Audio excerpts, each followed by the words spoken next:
15 साल पहले की बात है।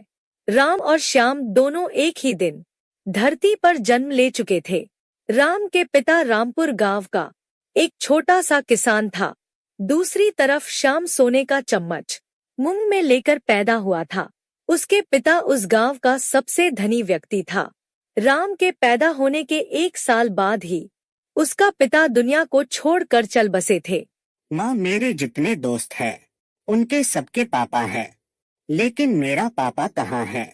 बेटा, तू जब बहुत छोटा था न, तेरे पापा पैसे कमाने के लिए बहुत दूर चले गए हैं और वह एक दिन बहुत पैसा कमा के लेकर आएंगे। क्या मतलब मेरे भी पापा हैं? हाँ बेटा, हाँ। क्या रे सुषमा, आजकल तू काम पर इतना लेट से आती है?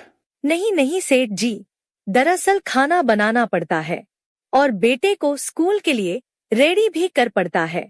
बस बस, बहुत सुन लिया तेरी नौटंकी। अगर तेरे को काम करनी नहीं है तो छोड़ दे काम। तेरी वजह से हमें भी भूखा रहना पड़ता है।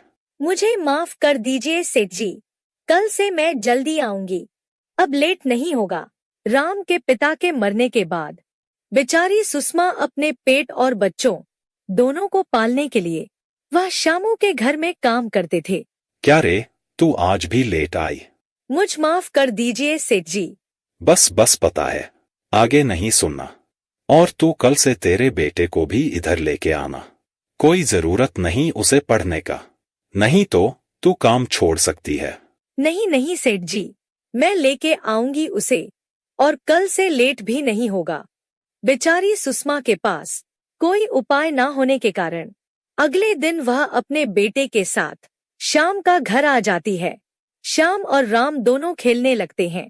इतना में ही श्याम का पापा आ जाते हैं। अरे बेटा, तुम यह गरीब के साथ क्या खेल रहे हो? इसकी कोई औकात नहीं तुम्हारे साथ खेलने का। अरे पापा, मेरा तो कोई दोस्त ही नहीं है खेलने के लिए। दोस्त? तुम फिक्र मत करो बेटा, कल तुमको मेरे दोस्त के बेटे से मिलवाता हूँ। उधर तुमको बहुत सारा दोस्त मिल जाएंगे। ठीक है पापा। धीरे धीरे दिन बीतता है। अब श्याम और राम दोनों बड़े हो चुका है। हालत खराब होने के चलते राम अपनी पढ़ाई पूरा नहीं कर पाता। वो मेहनत करके अपने घर चलाता है।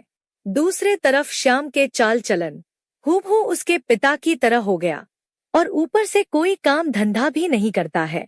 एक दिन की बात है, श्याम गांव के रास्ते से जा रहा था, तभी उसे राम मिल जाता है। क्या रे भीख मांगे राम, कहाँ जा रहा है? बहुत दिन से तेरी कोई खबर भी नहीं है। और तेरी बुढ़िया माँ का क्या हुआ? जिंदा तो है ना वो? हाँ श्याम भाई, सब कुछ ठीक है। श्याम भाई, सुनो ना, तो मैं तेरा भाई हूँ और ना तू कभी मेरा भाई हो सकता है। अब समझ गया ना भिखारी? चलो कोई बात नहीं, सर बोल मुझे सर। ठीक है सर। हाँ हाँ ठीक है, अब चल भाग यहाँ से। बेचारे राम ने तो कुछ किया भी नहीं था, फिर भी वे वजह उसको श्याम ने सुना कर गया। राम तो था बहुत गुस्से में, लेकिन वह कुछ कर भी नहीं पाया। वजह उसकी मजबूरी थी। आखिरकार वह कर भी क्या पाता। श्याम बड़े घर का लड़का जो है। एक दिन श्याम रास्ते में से अपनी बाइक लेकर जा रहा था। उतने में ही वह एक गाड़ी के साथ अपनी बाइक टक्कर मार देता है। अरे अरे अरे बेटा, आपको लगी तो नहीं? सब कुछ ठीक है ना? लगी तो नहीं? क्या मतलब टक्कर मारकर? बोल रहे कि सब कुछ ठीक है ना? लेकिन बेटा, मैं तो सही साइड पर था, तुम ही हो जो रोंग साइड पर बाइक चला रहे हो। मुझे मत सिखाइए, क्या रोंग क्या राइट, आपको पता भी है कौन है मेरा पापा? आप अब 2 मिनट रुकिए, बस मैं अभी बुलाता हूँ अपने पापा को। श्याम की गलती होने के बावजूद वह अपनी गलती मान नहीं रहा था। वह बार बार उस व्यक्ति के साथ चिल्ला चिल्ला कर बात करने लगता है। इतना में ही श्याम का पापा वहां पहुंच जाता है। क्या हुआ बेटा? कोई दिक्कत, कोई परेशानी तो नहीं ना है? इतना हरब में बुलाया जो मेरे को। देखिए ना पापा, यह अंकल ने मुझे अपने गाड़ी से टक्कर मारा है और मुझे ही गाली दे रहे हैं।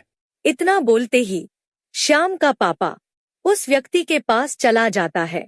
जैसे ही श्याम का पापा उसको देखता है, मानो उसके पैरों तले जमीन खिसक जाती है। सर आप? हाँ मैं। क्या यह तुम्हारा बेटा है? बहुत अच्छे संस्कार दिए हो। वो यह सब सुनकर श्याम घबरा जाता है। वह सोचने लगता है, यह सब क्या हो रहा है? कौन है यह व्यक्ति जिसके साथ मैंने झगड़ा मोल लिया? इतना में ही राम उसी रास्ते से जा रहा था। उधर जो कुछ भी हुआ वह सब राम देख लेता है।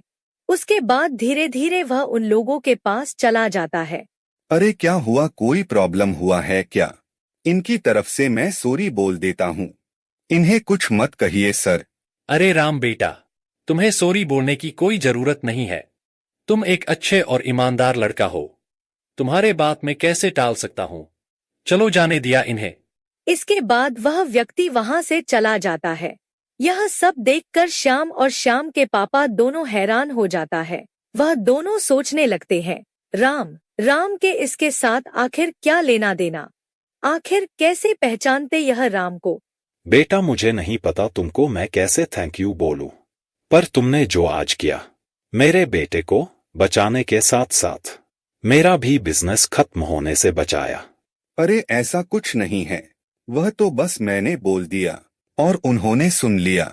नहीं बेटा नहीं, आज तक मेरी लाइफ का सबसे बड़ा बिजनेस प्रोजेक्ट मैं उनके साथ कर रहा था, जिसको तुमने आज खत्म होने से बचाया। मुझे भी माफ कर दे मेरे भाई। आज तक जो भी गलत बर्ताव किया तेरे साथ, वह सबके लिए मैं शर्मिंदा हूँ। क्या यार ऐसा मत बोल, तुमने मेरे को भाई बोला इतना ही काफी है। सुनकर अच्छा लगा। राम भाई एक बात पूछूं, तुम वो अंकल को कैसे जानते हो? अच्छा मैं तो बस उनके घर का काम करने वाला एक छोटा सा नौकर हूँ, इसलिए मैं उन्हें जानता हूँ। आज से तुम दोनों ही मेरे लिए एक समान हो। राम बेटा तुम अपने माँ को लेकर मेरे घर आ जाना। चलो अभी घर चलते हैं।